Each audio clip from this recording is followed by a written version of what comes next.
भगवद गीता इतनी शक्तिशाली क्यों है? मित्रों, भगवद गीता किसी से भी बात करती है, चाहे वह प्राचीन योगी के दृष्टिकोण से हो या आधुनिक अभ्यासी के दृष्टिकोण से। जो कोई भी इस बात को समझ लेता है, उसका मन एक युद्ध क्षेत्र है। जब हम हर दिन उठते हैं तो हमारे पास एक विकल्प होता है। आज हम किसकी बात सुनने का निर्णय लेंगे? हमारी सच्ची और ऊंची आवाज या हमारा अहंकार? जिन दिनों हम सच्ची आवाज सुनने का निर्णय लेते हैं, आमतौर पर वे दिन होते हैं जब हमें लगता है कि हम अपना उद्देश्य जी रहे हैं और अपने वास्तविक स्वरूप का सम्मान करना।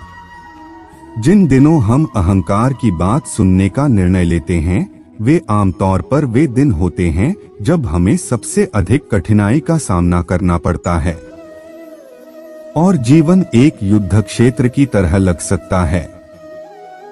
भगवद गीता जीवन के लिए एक मार्गदर्शक पुस्तक है। भगवद गीता भारत के प्राचीन ग्रंथों में से एक है और महाकाव्य महाभारत से ली गई है। यह अब तक लिखी गई सबसे लंबी कविता है, जिसमें 1 लाख से अधिक छंद या 2 लाख से अधिक छंद शामिल हैं। यद्यपि भगवद गीता महाभारत का केवल एक भाग है, फिर भी यह शायद अब तक लिखे गए सबसे महत्वपूर्ण और अत्यधिक सम्मानित योग ग्रंथों में से एक है। उपनिषद और धम्मपद जैसे ग्रंथ भी इस काव्य का हिस्सा हैं। लेकिन यह भगवद गीता है जिसे अक्सर व्यक्तिगत परिवर्तन की कुंजी के रूप में उद्धृत किया जाता है।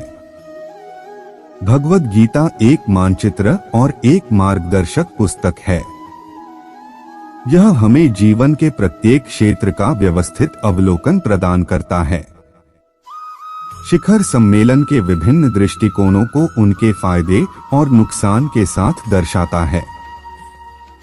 सिफारिशें प्रदान करता है, हमें बताता है कि कहां क्या पैक करना है और क्या छोड़ना है।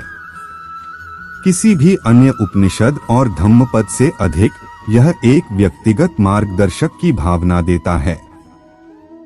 यह उन प्रश्नों को पूछता है और उत्तर देता है जो आप या मैं पूछ सकते हैं। प्रश्न दर्शन या रहस्यवाद के बारे में नहीं है, बल्कि चुनौती और परिवर्तन की दुनिया में जीवन को प्रभावी ढंग से कैसे जीना है, इसके बारे में है।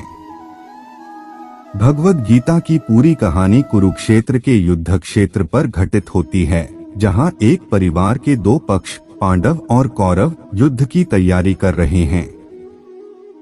यह पाठ स्वयं 2 पात्रों, कृष्ण और अर्जुन के बीच बातचीत पर केंद्रित है।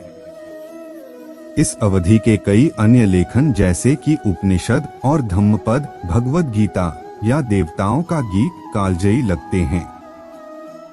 इसकी कहानी प्रासंगिक है कि हम 1000 साल पहले रहते थे या हम आधुनिक युग में रह रहे हैं। हमें पता चलता है कि क्या होता है जब अर्जुन को कठिन, जीवन बदलने वाले निर्णय लेने के लिए मजबूर किया जाता है। विशेष रूप से यह निर्णय कि अच्छाई बनाम बुराई की लड़ाई में उसे अपने ही परिवार के सदस्यों के खिलाफ लड़ना चाहिए या नहीं, और सच्चा और उद्देश्यपूर्ण जीवन जीने का महत्व। भगवद गीता का सबसे दिलचस्प और अक्सर गलत समझा जाने वाला पहलू यह है कि यह पूरी तरह से प्रतिनिधित्वात्मक और अत्यधिक प्रतीकात्मक है। जीतने के लिए कोई वास्तविक युद्ध क्षेत्र या युद्ध नहीं है। संपूर्ण पाठ हमारे मन में चल रहे युद्ध का प्रतिनिधित्व करता है। यह समझने के बारे में है कि हम कठिनाई, आत्मसंदेह पर कैसे काबू पा सकते हैं और अंततः सच्चाई और उद्देश्य का जीवन जी सकते हैं। भगवद गीता पूरी तरह से प्रतिनिधित्वात्मक और अत्यधिक प्रतीकात्मक है। जीतने के लिए कोई वास्तविक युद्ध क्षेत्र या युद्ध नहीं है।